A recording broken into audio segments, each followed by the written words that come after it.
Good morning दोस्तों। प्रभु यीशु के नाम से हम आपको स्वागत करते हैं। आप वीडियो को पूरा देखें ताकि प्रभु आपको ब्लेस करे।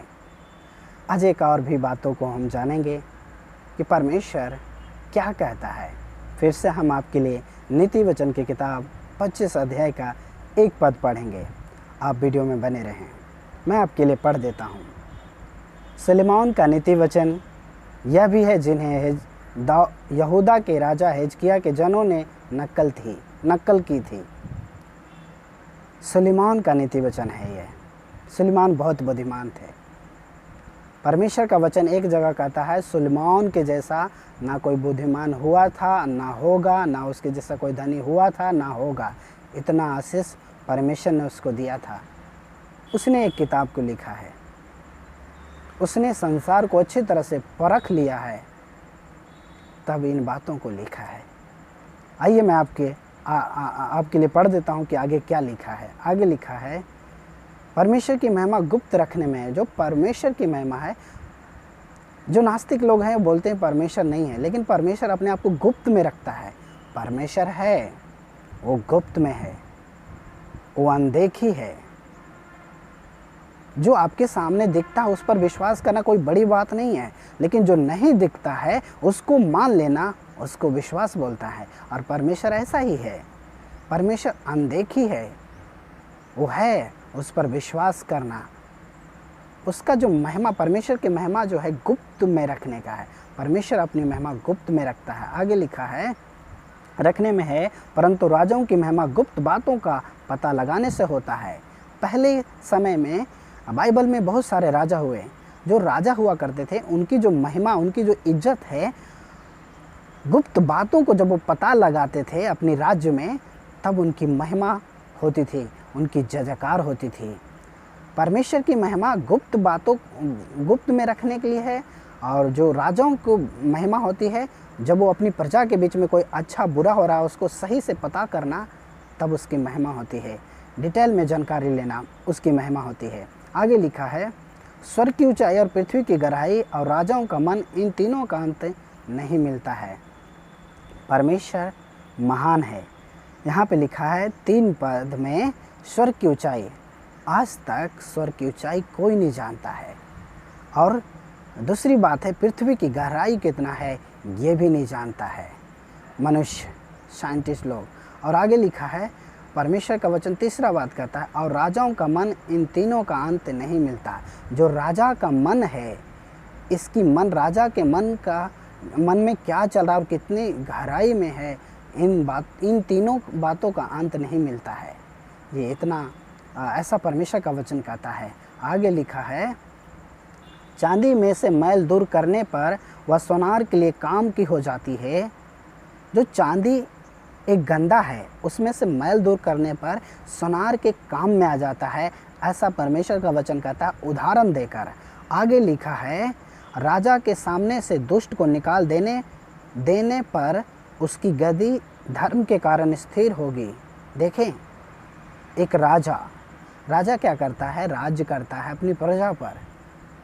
आज तो राजा नहीं है, लेकिन आज अधिकारी लोग हैं।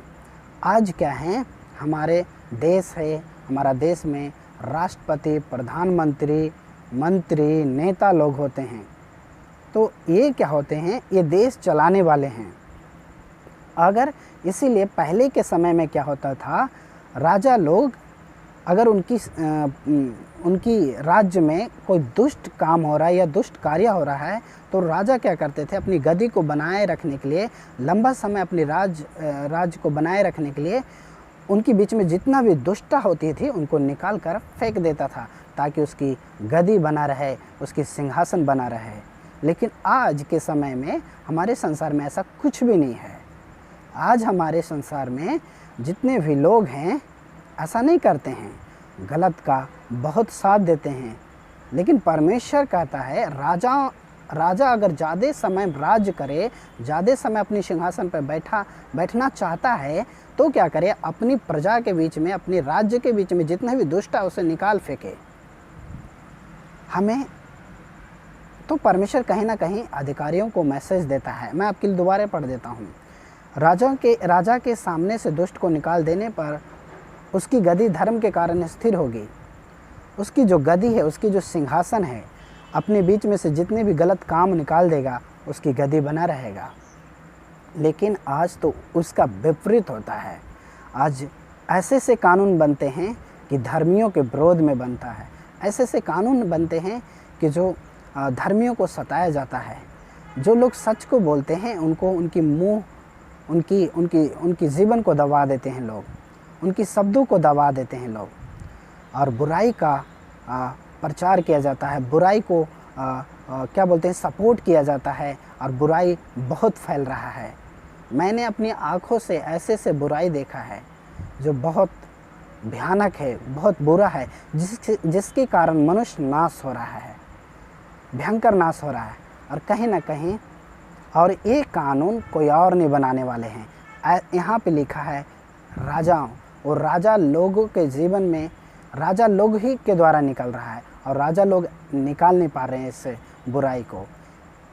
लेकिन जो आज वर्तमान में अधिकारी लोग हैं, जो देश को चलाते हैं, उनका एक काम बनता है कि अपनी आसपास में और अपनी जहाँ भी कहीं उनकी पद है, जहाँ कहीं वो रहते हैं, जहाँ कहीं उनको प्रभु ने काम दिया है, उन जगहों में से बुराई निकालें ताकि उनकी जो कुर्सी है वो बना रहे। लेकिन ऐसा नहीं है। तो एक अधिकारियों को ईमानदार होना चाहिए, ऐसा राजा की तरह होना चाहिए जैसा एक राजा है। जैसा एक राजा के बारे में यहाँ पे बाइबल बता रही है कि अगर राजा अपनी लंबा समय अपनी राजपाट में बना रहना चाहता है तो अपने अंदर से बुराई को निकाले। तो अधिकारियों को भी ऐसा होना चाहिए। अगर आप सुरक्षित रहना चाहते हैं, आप सेफ रहना चाहते हैं, लंबा समय अपनी कुर्सियों पर बैठा रहना चाहते हैं, तो परमेश्वर की आज्ञा को माने और परमेश्वर से प्रेम करें, और वो जो कहता है उसको करें, और अपनी आसपास की जितने भी बुराइयां हैं उसे दूर करें। आप सच का साथ दें, आप बुराइयों को नाश करें। आपको परमेश्वर बहुत ब्लेस करेगा, आप खुश रहेंगे, आप आशीष पाएंगे, आप धन्य हो जाएंगे। आपको एक दिन जब न्याय होगा तो आप बचाए जाएंगे। ये परमेश्वर का इच्छा है। लेकिन अगर आप गलत का साथ देते रहें तो आपका तो न्याय होना ही है, ज़रूर होगा, क्योंकि यीशु ने कहा मैं एक सच्चा न्यायी हूँ और वो न्याय करने के लिए आने वाला है। तो ऐसे बुराइयों से आप भागें। परमेश्वर का वचन कहता है ऐसे बुराइयों से आप दूर रहें, अपने आसपास में से बुराइयों को निकालें। अधिकारियों का ये काम है। परमेश्वर इन वचनों के द्वारा आपको ब्लेस करे। God bless you.